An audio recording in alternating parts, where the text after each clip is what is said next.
All right, so we're just gonna wait a little bit to see what's happening, and I'm gonna try and share this link with a little bit of wait for you guys to come on, see what's gonna be happening right here. Let's move this around. You know, it's rather hot here in Las Vegas, so I just wanted to see what's gonna be going on right now and see what happens if you catch this on the replay.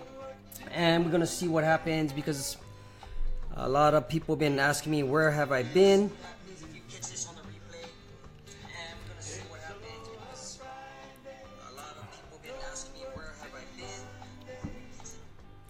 Hey Bob, how's it? I'm sorry to hear about your loss, but we're gonna start in about 30 seconds.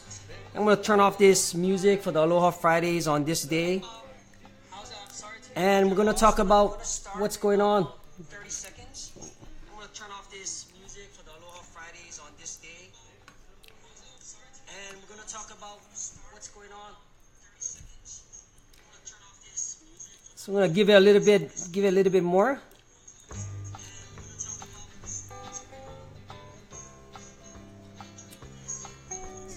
So we're gonna be, we had a lot of stuff going on.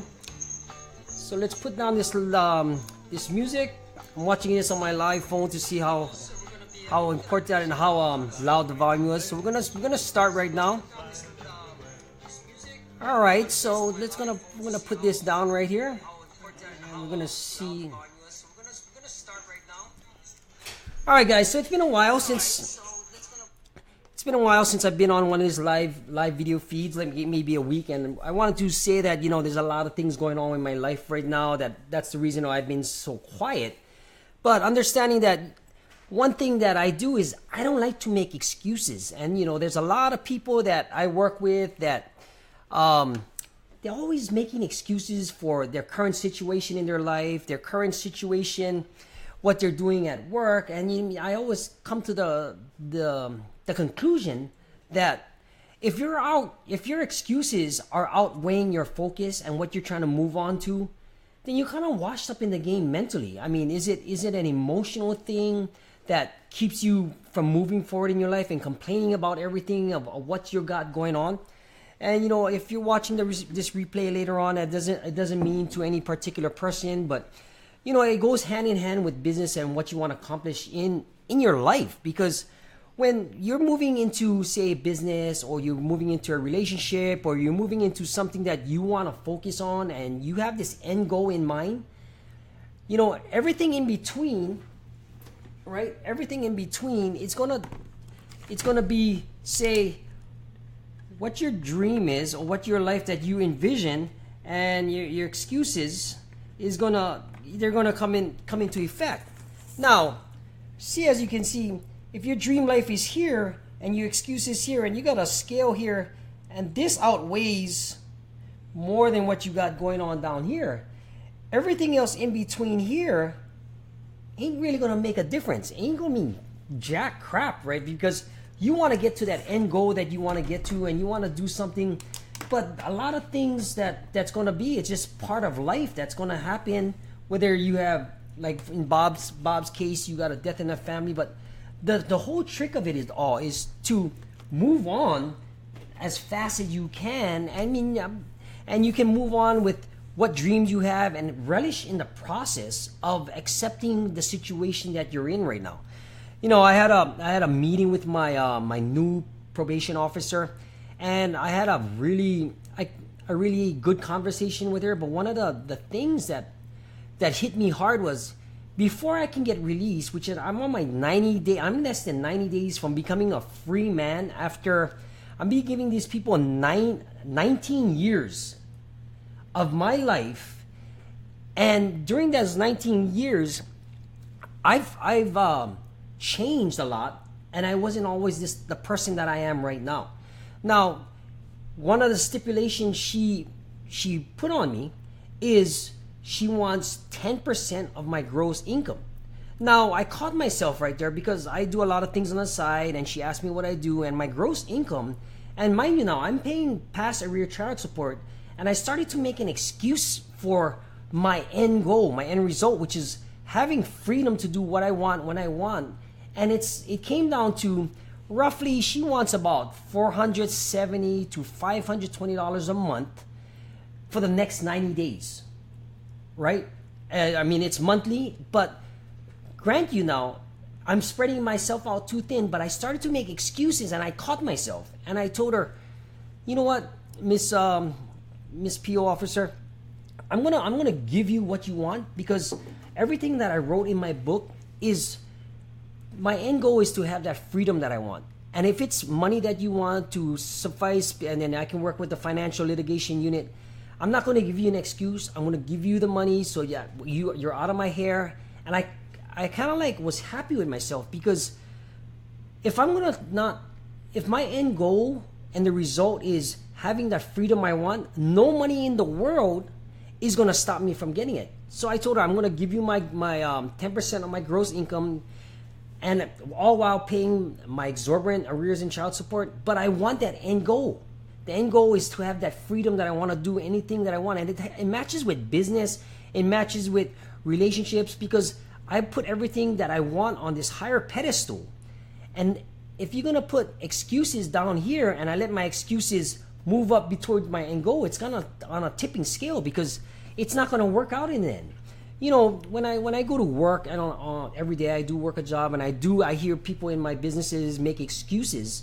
And I always say, if you was to go to the gym and you wanted the results, yeah, you paid the membership and you go through the motion, but you want the results you want. And once you get fixated on that goal that you want, you're going to try and not make all the excuses. You're going to try harder than ever to get, say, that physical aspect that you want. It's same like in life. You have that end goal, that dream, and you have excuses along the way. Now, a good analogy for it is when you're doing a maze puzzle and you want to cheat, you always work it backwards. Now, when you work things backwards, it kind of like makes things easier, because you're knowing what's at the end. If you're starting from the middle and you're going back in through your maze and you're going through all this situations, that's just part of life. And you know, I like to say God has a sense of humor, because he throws tests at you to see what you're going to do to become the person that you are on a basis. Now, I could be a fool. Don't get me wrong. I could be a fool and do the things I would normally have done back in the past. But where would it get me? It landed me in actually getting me a 168-month sentence and a 5-year probation sentence, giving the federal government and my community obligation 19 whole years. Now, I could be, like I said, I could be a fool myself, and I can admit that and take accountability for it, because I understood that I made mistakes, I've atoned for them, but why would I go back to doing that? You know, Stop Tripping Over Pennies, my book, was just a mere thing of what I've tried to do so that I can help other people into getting that life they deserve. If you got that focus, you know, that drive, that determination. And one of the big reasons people don't get where they want is they let their excuses run their life. You know, letting excuses run their life and doing things for them so that their actions, their demeanor, their attitudes towards other people reflects on who they are. You know, I'm one to admit my life it doesn't seem all fine and dandy at the moment, at the time, but I embrace the chaos of what's going on with my life, and to have the wisdom and the knowledge to not many people live through what I've been through. Not many people can come out unscathed mentally, let alone emotionally, on figuring out how they're gonna do it in that form. You know, it took me a while to figure it out, and like I said, I'm gonna hold myself to the utmost accountability, because I could move forward from that on just daily rituals that I do. I learn, I watch webinars. I'm the person up 4:30, 5 o'clock in the morning, trying to gain as much knowledge and apply it to my everyday life so I could pass it on to you folks. You know, but one of the main topics, like I said before, is that people make excuses, whether they want financial freedom, they want their car, they want the house, but they're not willing to actually look at themselves in the mirror, figure out what they're gonna do on a daily basis. You know, you look at it this way: if you compound money, right?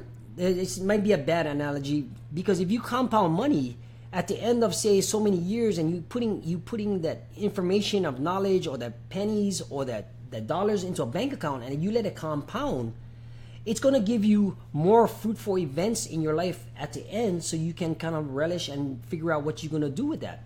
It's the same with you having actions and not making excuses for yourself. If you let the excuses run over your life, you will not amongst to anything. But if you take the opposite approach and embrace what you have, and you think differently, and you do, say, things that you would normally not do, and get out of your comfort zone, whether it's how you react to your family members, how you react to your coworkers, how you react to your managers because it's not going the way you want. You know, one of the tricks I've learned that I've used over the years by dealing with so many type of people, one of the glorious things about being incarcerated for long is you have an utmost respect for cultures, different people, different races. And I had to learn how to think exactly the opposite and have a little empathy for a lot of people, because we was all in a bad situation. Now, did I make excuses for them? No, we talk. I mean, some of it was life threatening. I mean, I can tell you that right now. I mean, one wrong word, one wrong move, one wrong bad behavior, or it's putting in something in mouth could get you really killed. But understand that, did I make excuses for myself to have the current lifestyle I have right now? Now, a lot of people say, Gordon, you're not the only person that been through this, that came out of it, but why are you so different? I said, because I did things the exact opposite of when I came across bringing up excuses for myself when it started to happen. Now, is it hard? It was painstaking. Yes, it was moving. Sometimes don't get it twisted. Sometimes I want to go back to the old me, but what does it get me? What is the consequences? What kind of excuse am I going to be giving to other people, promoting that, not promoting, but actually relishing and embellish and accepting what I've become and sharing this to other people? A lot of people don't understand that you can change, and it's going to be usually one emotional way from finding what you want, finding what you deserve, finding what you desire. And once you lock on to that thing, nothing else can get in the way if you want it bad enough. Like if I told you, oh, you can come to my house right now and I give you $1 million, I bet you would be here 5 minutes early. It's the same with anything I do and helping other any other people, because if I told you you could have a life that you truly deserve and really want, would you show up early? Yeah, motivation is fine, inspiration is fine, but if you're not going to act upon the stuff that you dream about, talk about, or even, what does that make you? A hypocrite. And most of the time people don't understand. They can talk about a lot of people being hypocrites, but they don't want to be hypocritical about themselves, and that's just plain right the truth. Now, when I find myself looking at other people, I actually feel sorry for them, because you could have everything you want, and it's just a matter of learning, applying, inspiring yourself, and motivating yourself to what you want. I mean, I've been looking at some of my posts for like 1 year ago, and it's my messages still stay the same, but how much I've grown into this person I am and sharing everything else with you guys has brought in me accepting of the process and being able to share with you folks what it is I've done to make it happen. And all I want is the same for you, because trust me, guys, if I can do it, and I was a wreck, I mean, people still write off my old reputation, still write off of the person I used to be, and I had to work double extra hard to become this new Mr. Watt or Gordon Watt that I want to become.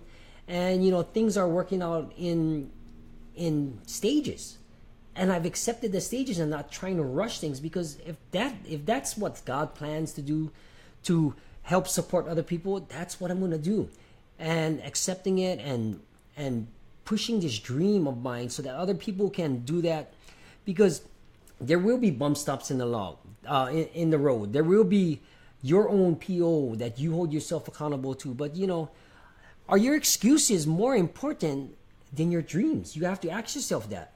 All right, guys, I'm gonna leave you. I'm gonna leave you right now because it's gonna get a little hot in here. Now, if you want my book right here, some of it we made. I've called it "Stopping Over Pennies" for a reason because, like the situation I said earlier, if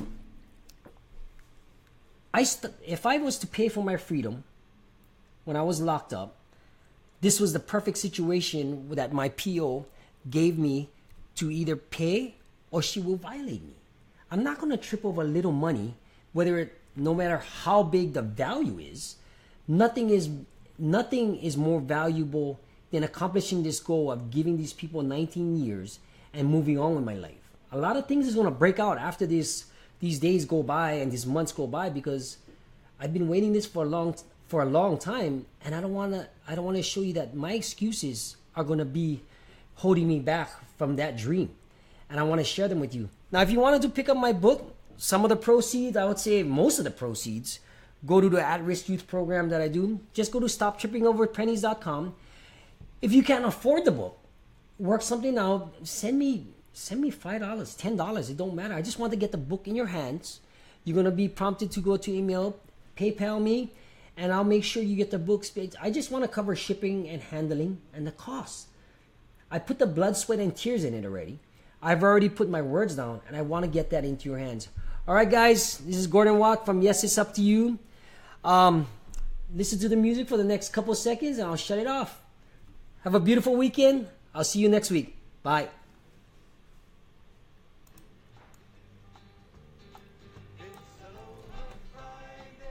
No work till Monday.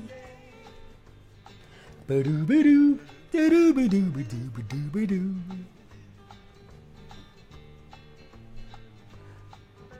Okay, when you want to get away. All right, guys. Bye.